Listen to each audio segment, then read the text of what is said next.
এই যে সাদ্দাতের কথা একটু আগে আপনাদেরকে বললাম, সাদ্দাতের জীবনে এমন এক করুণ ঘটনা, করুণ ইতিহাস আছে বন্ধু। অনলাইনে যে দেখেছে, যে শুনেছে, তার অন্তরটা একটু হলেও কেঁদেছে। কিন্তু বন্ধু, কাঁদলে কোনো লাভ নাই, কারণ মালিকের পক্ষ থেকে যেটা বরাদ্দ হয় এটাকে এড়িয়ে যাওয়ার কোনো সুযোগ নাই। ঠিক কিনা বলেন?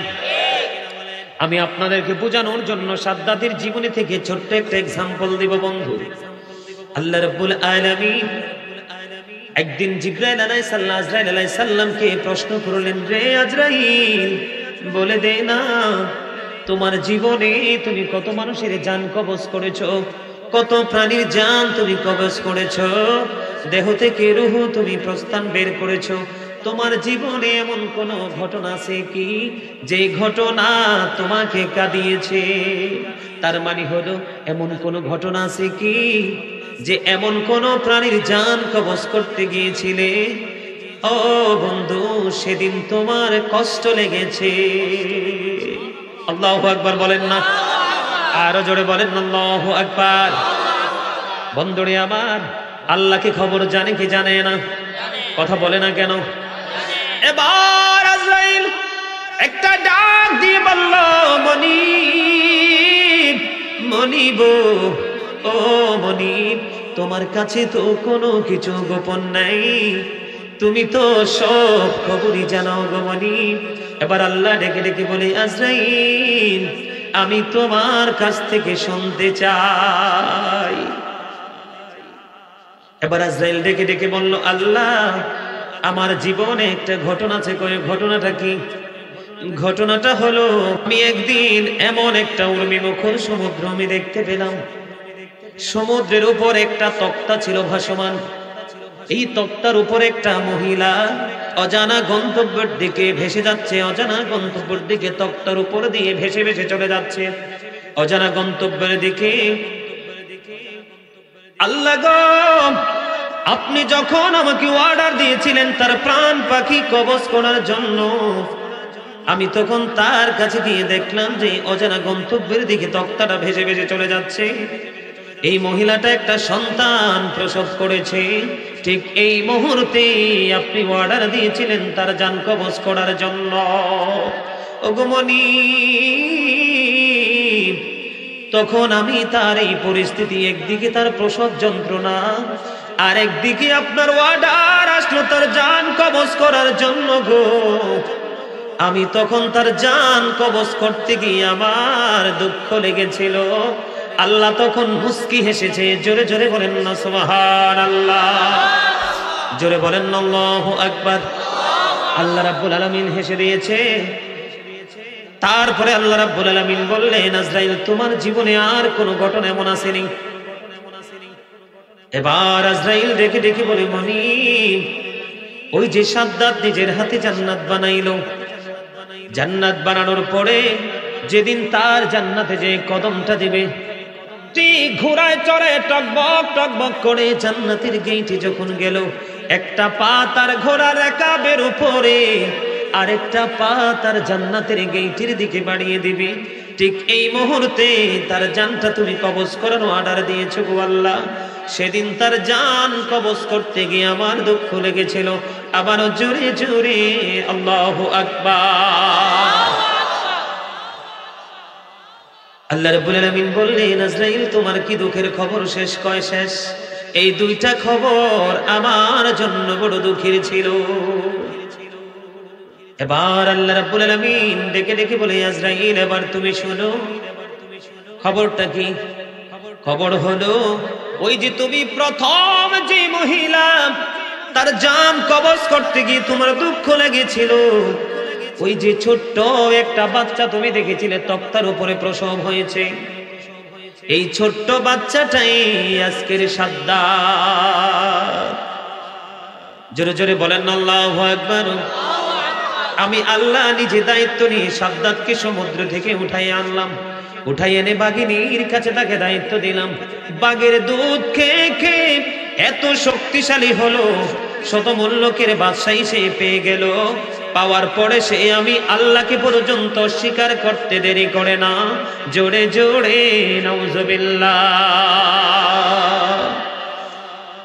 সে নিজে জান্নাত বানালো, কি করলো? সে কি করলো? বন্ধুরে আমার, ওই মহিলার জন্য কান্না করে কোনো লাভ নাই, সেটা মালিকের পক্ষ থেকে হয়েছে। এই সাদ্দাত, ওই যে ছোট্ট বাচ্চা আজকের সাদ্দাত, তাকে আমি এত শক্তিশালী বানাইলাম, এত পাওয়ারফুল বানাইলাম, এত ক্ষমতা আমি তাকে দিলাম, সে আমার শেষ পর্যন্ত আমি আল্লাহকে পর্যন্ত স্বীকার করতে বাধ্য হলো এবং নিজে জান্নাত বানিয়ে ফেললো। আমি আল্লাহ যদি এই সাদ্দাতকে জান্নাতে যাওয়ার সুযোগটুকু দিতাম রে আজরাইল, একটা সময় মানুষ ওই সাদ্দাতকে খোদা পর্যন্ত মানতে রেডি থাকতো। কথা বলেন না কেন? যেই আল্লাহর ওলিদের কারণে পৃথিবীর বাংলার জমিনে ইসলাম আসলো। আজকে আল্লাহর ওলিদেরকে নিয়ে কলঙ্ক আছে না নাই? যেই নবী বলেছেন ক্বালা আইয়ুকুম মিসলি, তোমরা কে আছো আমার মতো, নবী আজ থেকে ১৫০০ বছর আগে চ্যালেঞ্জ ছুড়ে দিল। ও বন্ধু, আজকে নবীর চ্যালেঞ্জটাকে উপেক্ষা করে আমাদের মাঝে অনেকে আছে নবীকে বলে আমাদের মতো। আছে না নাই? কথা বলেন না কেন? বন্ধুরে আমার, আল্লাহ রাব্বুল আলামিন সাদ্দাতকে ধ্বংস করে দিল, কারণ তার এমন একটা চরিত্র, এমন একটা কলঙ্কজনিত অধ্যায় তার নামটা চলে গেছে। বন্ধু, তার এই তাণ্ডব থেকে তার মা পর্যন্ত রেহাই পেত না, এবং সে যদি জান্নাতে দেরি করার পরে বিচরণ করত, মানুষ তাকে খোদা মানতে বাধ্য হতো। জোরে জোরে বলেন না নাউজুবিল্লাহ। এই জন্য আল্লাহ রাব্বুল আলামিন তাকে ওই জান্নাত বানানোর পরে জান্নাতে ঢোকার সময় আল্লাহ রাব্বুল আলামিন দেয় নাই। তাহলে এখান থেকে কি বোঝা যায় মানুষের জীবন সীমিত কিনা? বলেন, আল্লাহর হাতে কিনা? মানুষ চাইলেও কি যেই কোনো সময় যেই কোনো কিছু করতে পারে? পারে না। মানুষ যেই কোনো কিছু করতে পারে না। আল্লাহ রাব্বুল আলামিন বলেছেন বন্ধু, আলহামদুলিল্লাহিল্লাযী খালাকাল মাউতা ওয়াল হায়াতা লিয়াবলুওয়ান্নাস। আল্লাহু আকবার কন্যা, আরো জোরে। কি আপনার মন কই যায়? আরে ভাই, মানুষের আসল সত্তা তো তার দেহ না, তার আত্মা। আপনাদেরকে কিভাবে বুঝাবো আমি? লবণ না দিলে কি খাবার খাইতে পারেন? কেন? স্বাদ লাগে না? দেখছেন নি খাবারে কত কিছু থাকে, কিন্তু লবণ নাই তো মজা নাই, খাবার আর খাওয়ার উপযোগী থাকে না। ঠিক না বেঠি? কথা বলেন না কেন? ঠিক লবণ ছাড়া যেমন খাবারটা স্বাদ হয় না, ঠিক তেমনি 100% ইমানদার ছাড়াও কিন্তু ওয়াজ নসিহত আমল টামল মজা লাগবে না। ঠিক না বেঠি? আরে ভাই, মানুষের আসল সত্তা হইছে তার আত্মা। এই যে আমরা প্র্যাকটিক্যালি একজন আরেকজনকে দেখতে পাই, এটা আসল মানুষ না। এটার এক নাম, ভিতরেরটার আরেক নাম। এটার নাম আল্লাহ কোরআনে বলেছেন, কখনো বলেছেন ইয়া আইয়ুহান নাস, আবার কখনো বলেছেন ইয়া আইয়ুহাল ইনসান। ইংলিশে বলা হয় কখনো মেন, আবার কখনো পারসন। বাংলাতে বলা হয় মানুষ। কি? এটা হলে মাথা থেকে পা পর্যন্ত চামড়ায় বডি, আর এটার ভিতরে আরেকটা আত্মা আছে। কি আছে? এটার ভিতরে আরেকটা আত্মা আছে। এটাকে আরবিতে আল্লাহর ভাষায় বলা হয় রূহ, ইংলিশ এটাকে বলা হয় সোল, বাংলাতে বলা হয় আত্মা। Say the soul is the order of my lord. আত্মাটা হলো আল্লাহর ওয়ার্ডার। ফার্স্ট টেন্স আলমে আরোহা, প্রেজেন্ট টেন্স এই পৃথিবী, ফিউচার টেন্স হলো বরযোগী জীবন, মানে কবর থেকে পুরো জীবনটা। তাহলে এখান থেকে কি বোঝা যায়? দেহ যতক্ষণ আছে এতক্ষণ আমি আপনি আছি, দেহ থেকে যখন আত্মা বের হয়ে যায় তখন কিন্তু মানুষ মৃত। তাহলে এখানে কি বোঝা যায়? মানুষের আসল সত্তা তার আত্মা, তার দেহ নয়। এখানে আপনার আত্মাটাকেই রাখতে, কথা বলে না, এখানে আপনার আত্মাটাকেই রাখতে হবে, দেহ নয়। দেহ মূল নয়, আসল হচ্ছে আত্মা, আসল হচ্ছে আপনার মনোযোগ। কথা বলেন ঠিক না বেটে? বন্ধুরে আমার, এই সাদ্দাত জান্নাতটা বানাইলো, ঢুকতে দিল না। সময় হওয়ার আগে, ঢুকার আগে আল্লাহ তাকে দুনিয়া থেকে নিয়ে নিল। এখানে আমাদের জন্য বড় একটা শিক্ষা আছে না নাই? কথা বলেন না কেন? বন্ধুরে আমার, আল্লাহর হুকুমকে উপেক্ষা করে এড়িয়ে যাওয়ার কোনো সুযোগ নাই। আপনাদেরকে আমি বলতে চাই বন্ধুরে আমার, হাদিস শরীফের মধ্যে এসেছে কাফের যারা, বন্ধু কাফের যারা, তাদের প্রাণ পাখি যখন মৃত্যুদূত নিতে আসে রে, তখন ফেরেশতারা একটা কুদরতি চট নিয়ে পৃথিবীতে আসে, নাউজুবিল্লাহ। কি নিয়ে আসে বন্ধুরে আমার? এটা হাদিস শরীফ থেকে কালেক্ট করা চট। চট চট বুঝেননি? বেতের চট, সালার চট।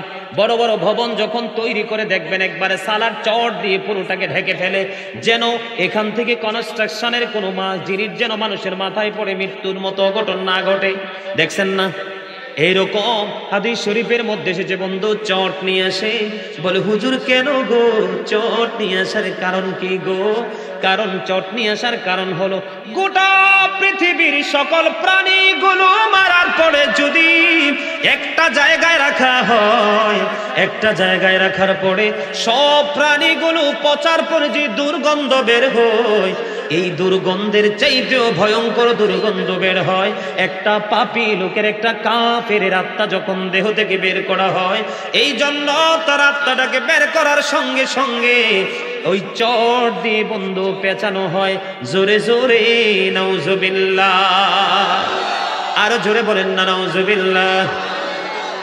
বন্ধুরে আমার, আমাদের এই জায়গাটাকে বন্ধু অত্যন্ত গুরুত্ব সহকারে দেখতে হবে।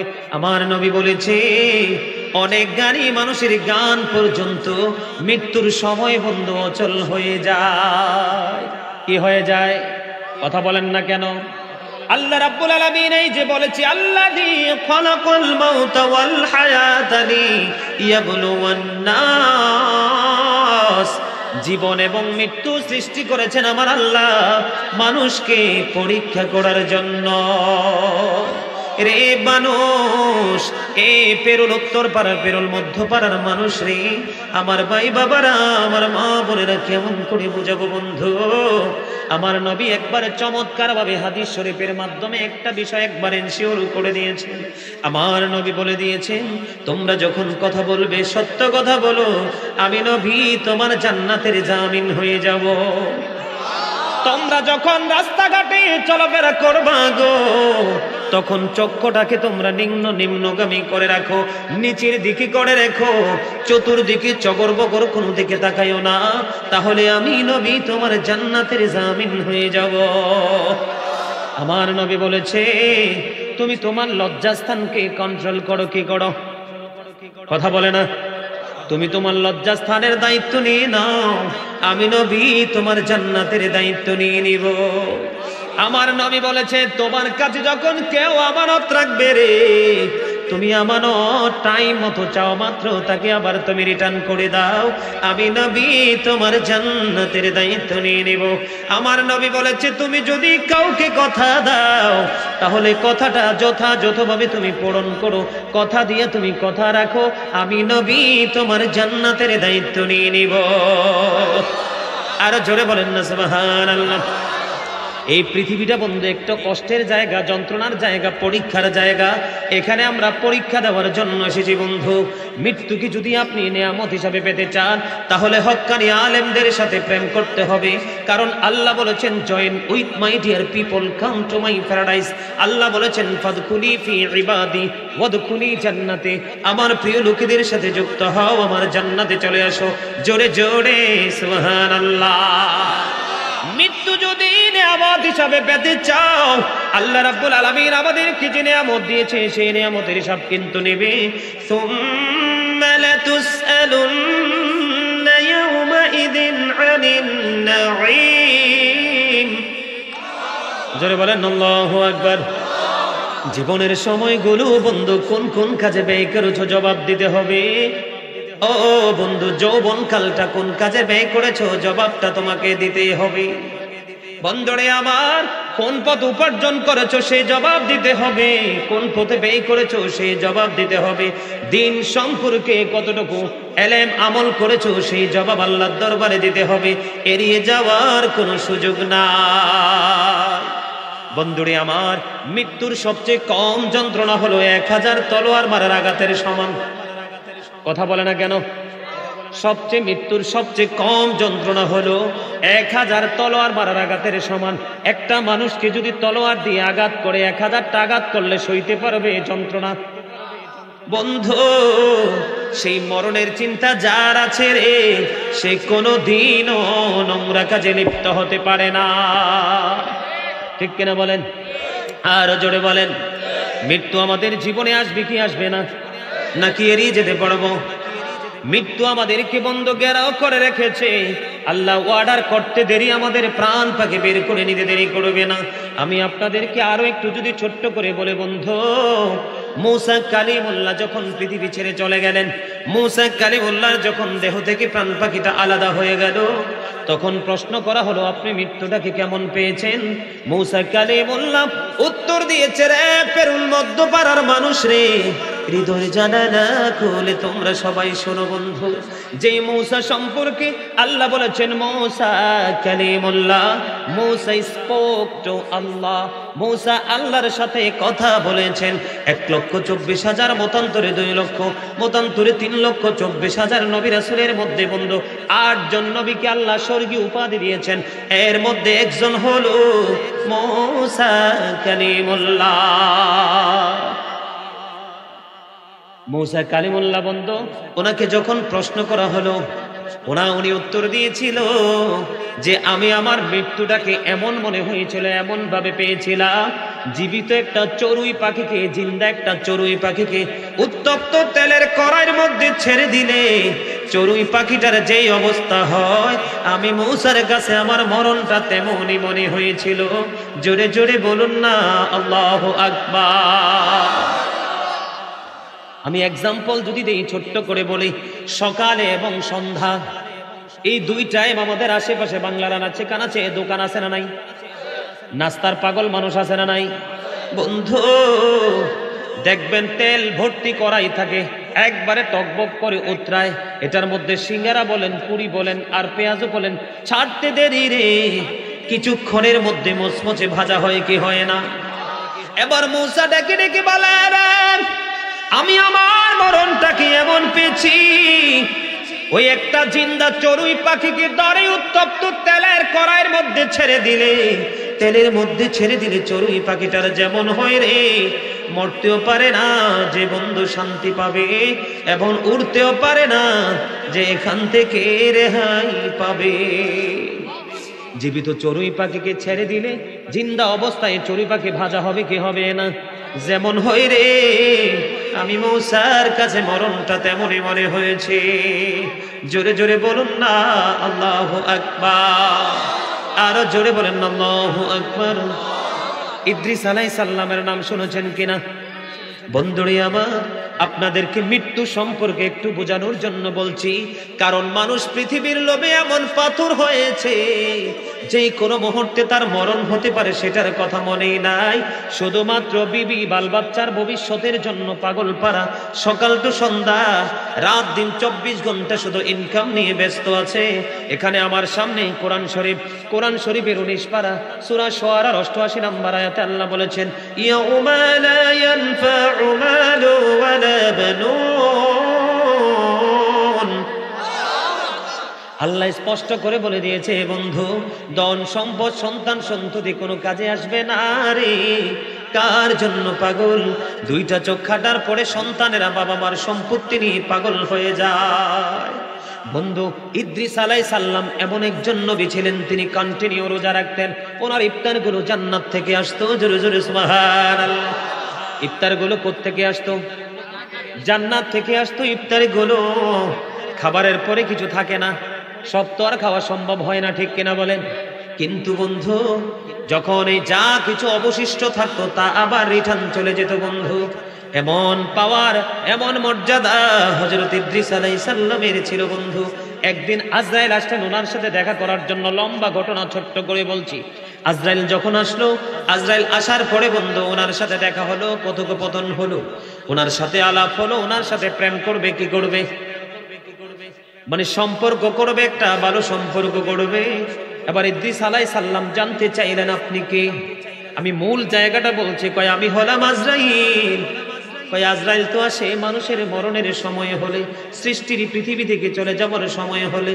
কয়, আপনি কি আমার মৃত্যু দেওয়ার জন্য এসেছেন? কয়, না, আপনার সাথে একটা সম্পর্ক করার জন্য এসেছি। কয়, কি সম্পর্ক?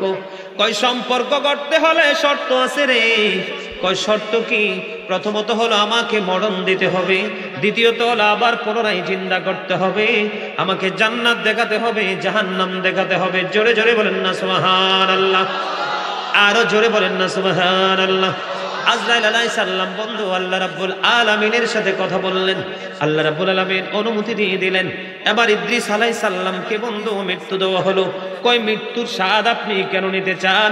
কয় এই কারণে নিতে চাই, মৃত্যুর যন্ত্রণা কেমন যেন অনুভব করতে পারি, এবং সেটা অনুভব করে যেন আল্লাহর যেই হুকুম, আল্লাহর অর্ডার মানতে পারি। জোরে জোরে বলেন না সুবহানাল্লাহ। বন্ধুরে আমার, সেই কথা অনুযায়ী তারা দেহ থেকে প্রাণ পাখি বের করা হলো। কি করা হলো? দেহ থেকে প্রাণ পাখি বের করা হলো, আবার তাকে জিন্দা করা হলো। এবার জিন্দা করার পরে তাকে প্রশ্ন করা হলো, ওগো নবী, আপনি যে মৃত্যুবরণ করেছেন, মৃত্যুটা আপনার কাছে কেমন মনে হয়েছে? এবার ইদ্রিস আলাইহিস সালাম বলল, আমার কাছে আমার মরণটা এমন মনে হয়েছে গো, জীবিত একটা প্রাণীকে মাথা থেকে পা পর্যন্ত চামড়াটা ছিঁড়ে ফেললে যেমন মনে হয়, অথবা পা থেকে মাথা পর্যন্ত চামড়াটা তুলে ফেললে যেমন মনে হয়, আমার কাছে আমার মরণটা তেমন মনে হয়েছে। জোরে জোরে আল্লাহু আকবার। উনি একজন নবী, উনি জাহান্নাম দেখতে চেয়েছেন, জাহান্নাম দেখলেন। ওনাকে যখন জান্নাত দেখতে চাইলেন, তখন আজরাইল বলেছিল, নবী গো, কথা দেন জান্নাত দেখার পরে ফিরে আসবেননি। জোরে জোরে বলেন না সুবহানাল্লাহ। কথা দিলাম জান্নাত দেখার পরে ফিরে আসবো। কথা অনুযায়ী তিনি জান্নাতে চলে গেলেন, যেটা কিতাব প্রমাণ করেছে বন্ধু। যখন তিনি জান্নাতের দিকে কদমটা বাড়ালেন, প্রথম দিকে তিনি জান্নাতে জুতাগুলো বাইরে রেখে প্রবেশ করেছেন। ওখানে তিনি ভিতরে ঢুকলেন বন্ধু।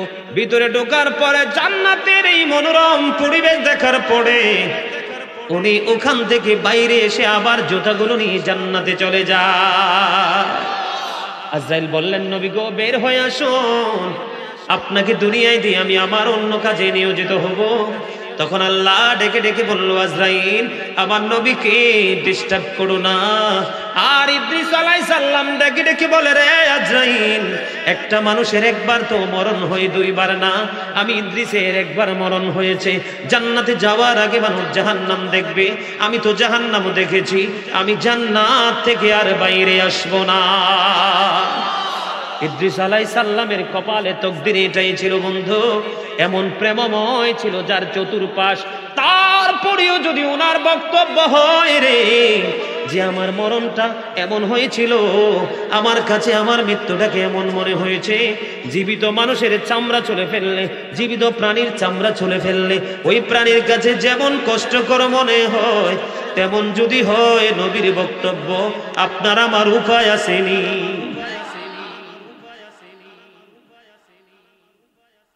কথা বলেন না কেন উপায় আসেনি? তবে উপায় আছে, উপায় আছে। আল্লাহ বলেছেন, আল্লাযীনা আমানু, যারা ঈমান এনেছে, ওয়া কানু ইয়াত্তাকুন, এবং তাকওয়া অবলম্বন করেছে। আল্লাহ বলেছেন চমৎকার নিউজ বন্ধু, লাহুমুল বুশরা, তাদের জন্য সুসংবাদ, ফিল হায়াতিদ দুনিয়া ওয়া ফিল আখিরাহ। জোরে জোরে বলুন না আল্লাহু আকবার। সকল ব্যথার বোঝা বইতে পারে, সবুজ আলা যাতনা সইতে পারে, বিপদ আপদে খোদাকে ডাকে, তার দয়া করুণায় ভরসা রাখে, হারায় না হোশ, সেই তো মানুষ, সেই তো মানুষ। বলেন সকল ব্যথার বোঝা বইতে পারে, সবুজ আলা যাতনা সইতে পারে, বিপদ আপদে খোদাকে ডাকে, তার দয়া করুণায় হারায় না হোশ, সেই তো মানুষ, সেই তো মানুষ। আগুনে পোড়ালে সোনা খাঁটি হয়ে যায়, সে কথা তো সবাই জানেন, গভীর রাত্রে শেষে ভোর এসে যায়, সে কথা তো সবাই মানেন। সমুদ্র পাড়ি দিয়ে দারুচিনি বন, দেখে দেখে বড়ে শুধু নাবিকের মন, সিংহ পুরুষ সেই তো মানুষ, সেই তো মানুষ। ঠিক কিনা বলেন? আগুনে পড়লে কি হওয়া যায়? সোনাখাঁটি হয়ে যায়। সমুদ্র পাড়ি দিলেই বন্ধু কাঙ্ক্ষিত লক্ষ্যে পৌঁছানো যায়। তেমনি মানুষের জীবনটাও এরকম একটা জায়গা। এই জায়গাতে দুঃখ আসবে কখনো, সুখ আসবে কখনো, হাসি কখনো, কান্না কখনো। ও বন্ধু, সবকিছু মিলিয়ে নিজের জীবনকে চালাতে হবে। সম্মানিত উপস্থিতি, আমাকে বিষয় দেওয়া হয়েছে, নির্ধারিত বিষয়ের উপর আমি আলোচনা করব। তার আগে আপনাদেরকে বর্তমান রূপরেখা নিয়ে 2-4টা কথা বলেছি। দয়া করে কেউ কষ্ট না নিয়ে ধৈর্য ধরে কথাগুলো শুনবেন। আমার কথাগুলো যদিও শুনতে খারাপ লাগতে পারে অনেকের কাছে, কিন্তু তারপরেও কথাগুলো সত্য। আল্লাহ বলেছেন, ইন্নামাল খামরু ওয়াল মাইসিরু ওয়াল আনসাবু ওয়াল আজলামু রিজসুম মিন আমালিশ শাইতান। মদ, জুয়া, মূর্তি, বাক্য গণন এগুলো ঘৃণ বস্তু, শয়তানের কাজ। এখন শয়তান কি মুসলমানের বন্ধু নাকি শত্রু? Satan is the eternal enemy of the believers. Inna shaytana lakum aduwwun fattakhizuhu aduwwa.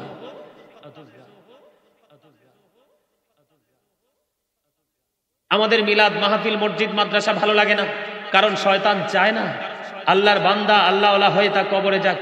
কারণ শয়তান তো জান্নাত দেখেছে, বসবাস করেছে, সেই জায়গাটা কত মধুর, সে তো আর জীবনে কোনোদিন যেতে পারবে না। সেটা তার জন্য চিরস্থায়ীভাবে একবারে কি হয়ে গেছে।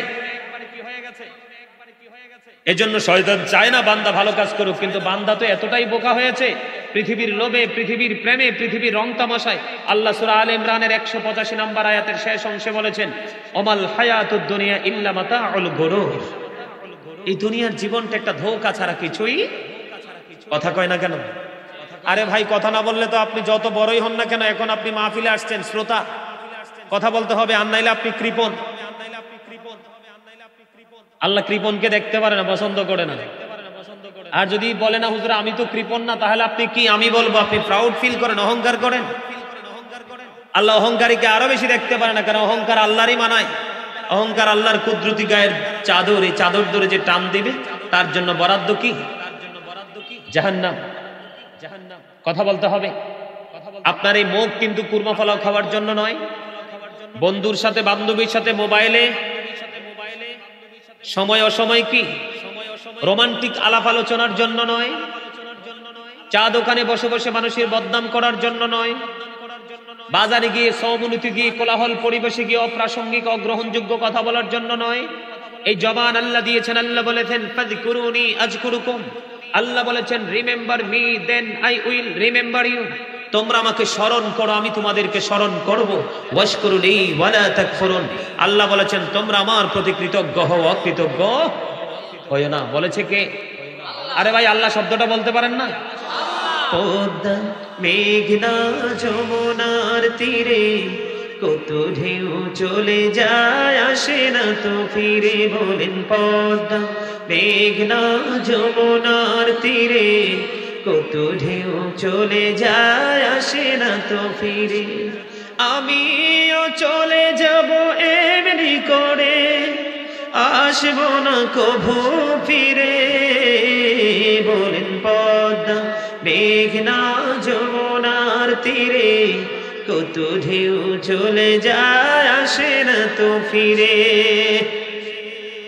দেখছেন জীবনে নদীতে যতক্ষণ পানি থাকে তখনই নদীর কদর। কত জেলে জাল নিয়ে ঘুরে শুধু মাছ ধরার জন্য, কিন্তু যখন শুকিয়ে যায় তখন কিন্তু সে নদীর আর 1 মিনিটের কোনো কদর।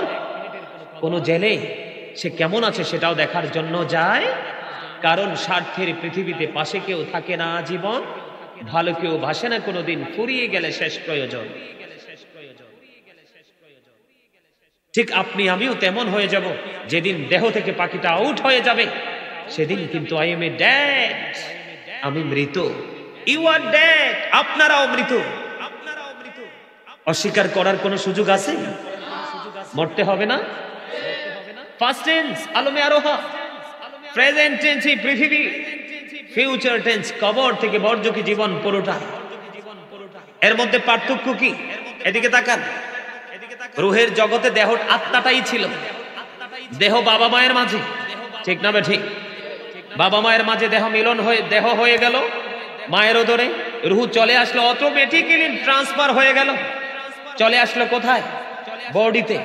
তখন কিন্তু আপনি আমি মানুষ, মানুষ কিনা? কত বাচ্চা মায়ের ওদর থেকে প্রাণহীন আসে, আত্মাহীন আসে, তাকে মৃত বলে ঘোষণা করা হয়।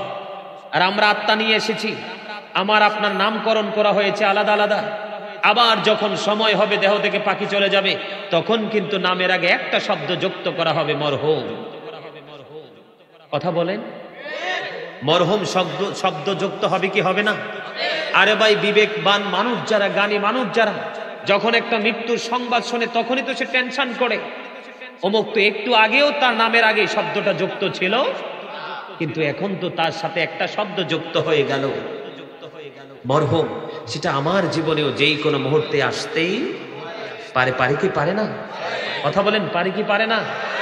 দেহ এবং আত্মা মিলে মানুষ। দেহ এবং আত্মা যখন আবার ডিভাইড হয়ে যাবে, আলাদা আলাদা হয়ে যাবে, তখন কিন্তু আপনি আমি আর মানুষ থাকবো না, বডি হয়ে যাবে ড্যাড। সম্মানিত উপস্থিতি, পৃথিবীতে যেমন বাজার ছাড়া সংসার চালানো সম্ভব না, ইনকাম ছাড়া টাকা কামাই করা সম্ভব না, টাকা পাওয়া সম্ভব না, টাকা ছাড়া যেমন ফ্যামিলি, পরিবার, সন্তান সন্ততি, আপন স্বজনের চাহিদা মেটানো সম্ভব না, ঠিক বর্জকি জীবনে আপনার ইমানের পরে আমল ছাড়া আপনার কোনো বাঁচার উপায় নেই। আমরা বাঁচতে চাই কি চাই না? সবাই চায়। আল্লাহ কিন্তু মানুষকে সৃষ্টি করেছে চিরস্থায়ীভাবে রাখার জন্য, ফিনিশ করার জন্য নয়। কিছু কিছু মানুষ কিন্তু জাহান্নামে অতল গহীরে চলে যাবে, তার অবস্থা তো ভয়ঙ্কর হবে, সেটার কথা বলে কোনো বুঝাতেই পারবো না, ঠিক কিনা বলেন? আবার কিছু কিছু মানুষ অবর্ণনীয় সুখের জায়গা, জান্নাত তার জন্য বরাদ্দ হয়ে যাবে। বন্ধুরি আমার, অহংকার মানুষকে ধ্বংস করে দেয়। আজকে মানুষ আমল থেকে দৌড়ে, ইমানটাকে টেকসই করা থেকে দৌড়ে, পৃথিবীর লোভ লালসা, পৃথিবীর তামাশা, পৃথিবীর রঙিন কোলাহল পরিবেশ মানুষকে একেবারে মাতাল করে দিয়েছে। এই জন্য আমার আল্লাহ বলেছেন, ওমাল হায়াতুদ দুনিয়া ইল্লা মাতাউল গুরুর। এই পৃথিবীর জীবন, এই দুনিয়ার জীবন একটা ধোঁকা ছাড়া কিছুই না। আপনারা শুনেছেন কিনা জানি না, সাদ্দাতের নাম শুনছেননি? শুনছেন? সাদ্দাত জান্নাতে বানাইলো, মনের মতো সাজাইলো। হায়রে একটি কদম রাখার আগে, একটি কদম রাখার আগে আজরাইল ধরাই পাঠাইলা। লা ইলাহা ইল্লাল্লাহ, লা ইলাহা, লা ইলাহা ইল্লাল্লাহু মুহাম্মাদুর রাসূলুল্লাহ সাল্লাল্লাহু আলাইহি ওয়াসাল্লাম। আলহামদুলিল্লাহ বলেন। গেট আপটা যেটাই আছে, এটাকে এই মুহূর্তের জন্য গেট আপ মানে অহংকার আর কি, ভাব ভাব। এটারে একেবারে মনে মনে, এটারে ভিতর থেকে বের করে মনে মনে এটাকে মেরে একবারে বিছানার নিচে ঢুকায় দেন, তাহলে আপনার এই বসাটা কাজে লাগবে। আর আপনি যদি মনে করেন যে I am the great person, I am very successful, এখানে বসে কোনো লাভ নাই। তার চেয়ে ভালো যেই শীত পড়ে বিদেশি কম্বল টম্বল থাকলে একটু মুড়ি টুড়ি দিয়ে ঘুমান, এটা আপনার স্বাস্থ্যের জন্য অনেক বেটার হবে। কথা না বললে, ভাব ধরে বসে থাকলে এখানে বসে থেকে লাভ নাই, কারণ আমার কথাগুলো একটু খাড়া খাড়া মানে স্ট্রেট ফরওয়ার্ড কথা। কারণ আমার নবী বলেছেন, আল হাক্কু মুররুন, হক কথা তিতা। তবে আল্লাহ বলেছে ওয়াকুলু কাওলান সাদীদা, সে দ্য রাইট থিং। আল্লাহ বলেছে সত্যটাই বলো, সত্যটাই বলতে হবে, কারণ আমাকেও বাঁচতে হবে, আপনাদেরকেও বাঁচাতে হবে, ঠিক কিনা বলেন? এই জন্যই চমৎকার একটা আয়াত নিয়েছি। আল্লাহ রাব্বুল আলামিন বলেছেন, ইয়া আইয়ুহাল্লাযীনা আমানু, আল্লাহ বলেছেন ও বিলিভার্স, ও আনফুসাকুম ও আহলিকুম নারা, আল্লাহ বলেছেন O believers, save yourself and your families from the fire. আল্লাহ বলেছে ইমানদারেরা তোমরা জাহান্নাম থেকে বাঁচো, তোমাদের পরিবারকে আহলকেও জাহান্নাম থেকে বাঁচাও। সুবহানাল্লাহ। তো মজা হয় নাই? আরে আরো জোরে সুবহানাল্লাহ কইতে বুঝি কষ্ট হয়। সুবহানাল্লাহ ওয়ালহামদুলিল্লাহ লা ইলাহা ইল্লাল্লাহ, সুবহানাল্লাহ ওয়ালহামদুলিল্লাহ লা ইলাহা লা ইলাহা আরশ কুরসি লৌহ কলম সৃষ্টি জাহান ওসিলা আরশ কুরসি লৌহ কলম সৃষ্টি জাহান ওসিলা নিজে আল্লাহ খুশি হইয়া নাম রাখলেন হাবিবুল্লাহ সুবহানাল্লাহ আলহামদুলিল্লাহ লা ইলাহা ইল্লাল্লাহ লা ইলাহা ইল্লাল্লাহ লা ইলাহা নবী আমার নূরের ফুতুল জগৎ করলেন ও জালা রোজ হাসরে করবেন তিনি উম্মতের ফায়সালা সুবহানাল্লাহ আলহামদুলিল্লাহ লা ইলাহা লা ইলাহা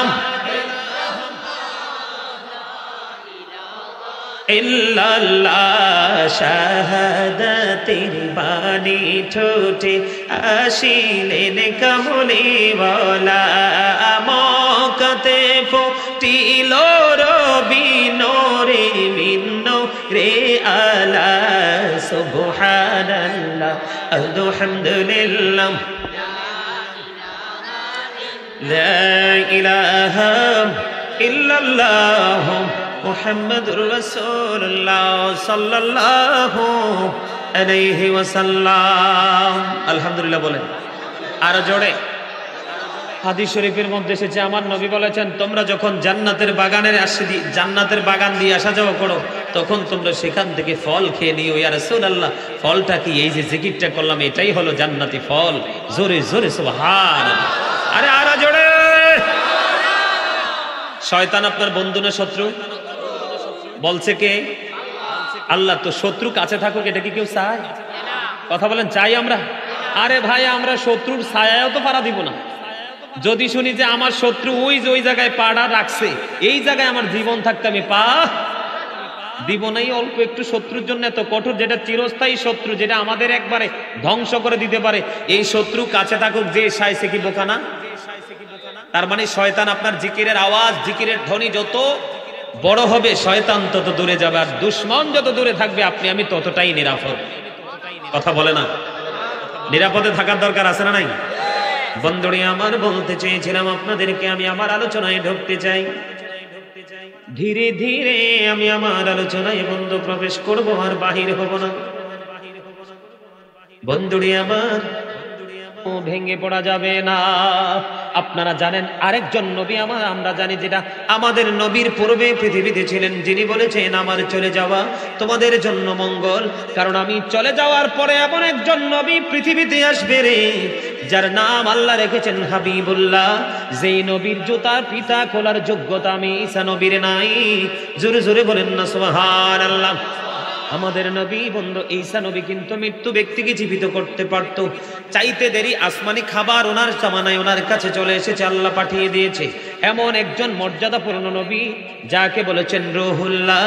ঈসা নবী একদিন বন্ধু মৃত্যু ব্যক্তিকে জীবিত করলেন। মৃত্যু ব্যক্তিকে যখন জীবিত করলো, জীবিত করার পরে মৃত্যু ব্যক্তির সাথে ওনার কথা হলো।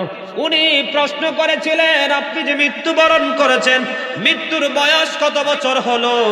কয় আমার মৃত্যুর বয়স হলো 4000 বছর। কত বছর? 4000 বছর হয়েছে আমার মরণ হয়েছে, এখনো পর্যন্ত আমার মৃত্যুর যন্ত্রণা আমি ভুলতে পারি না।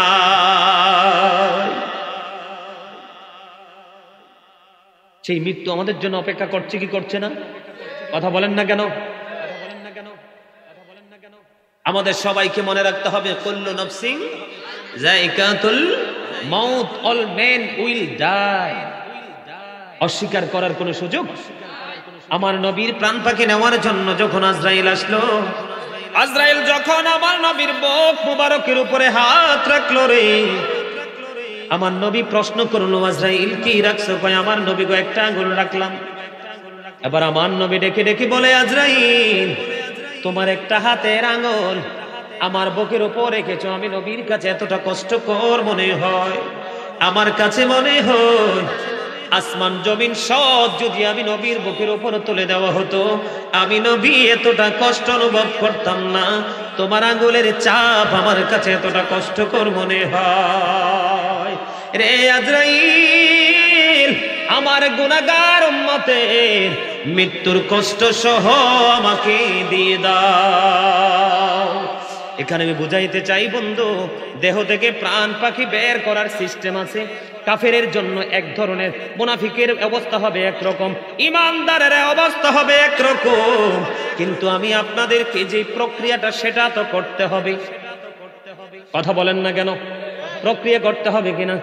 অপারেশন থিয়েটারে যখন নেওয়া হয়, তার এই বিমারটাকে দেবে এখান থেকে ফিনিশ করতে হলে, ধ্বংস করতে হলে অবশ্যই ডাক্তার সে অপারেশন থিয়েটারে গিয়ে রুগীকে সিস্টেম অনুযায়ী কিন্তু সব কাজ করলে সে সফল হবে, ঠিক কিনা বলেন?